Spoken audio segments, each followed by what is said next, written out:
Le premier film à voir à deux, assis coude à coude, dans une salle sombre parfumée au popcorn, ne doit pas être laissé au hasard. Comédie, drame, action, suspense. Quelques titres à l'affiche dans les cinémas en octobre 1983 donnent le ton et le tournis. Tootsie, Danton, La maison près du cimetière, Vivement dimanche, Superman 3, Au nom de tous les miens, Octopussy. En fin de compte, l'heureux élu fut Fanny et Alexandre du Suédois Ingmar Bergman. L'histoire d'un homme qui malmène les deux enfants de sa nouvelle femme. Un choix fait par Daniel, cinéphile avoué, qui avait peut-être lu la critique dithyrambique de Luc Perrault dans la presse, 3 heures de pur enchantement. Pour Muriel, ce seront plutôt 3 heures éprouvantes. J'étais traumatisée, complètement bouleversée.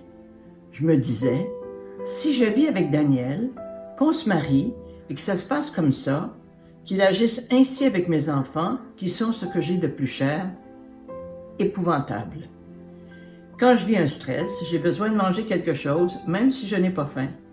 Je suis allée m'acheter du popcorn, comme je faisais avec mon premier chum Louis Biron, au cinéma de Paris à Trois-Rivières. Pour moi, aller au cinéma, c'est quelque chose de sacré.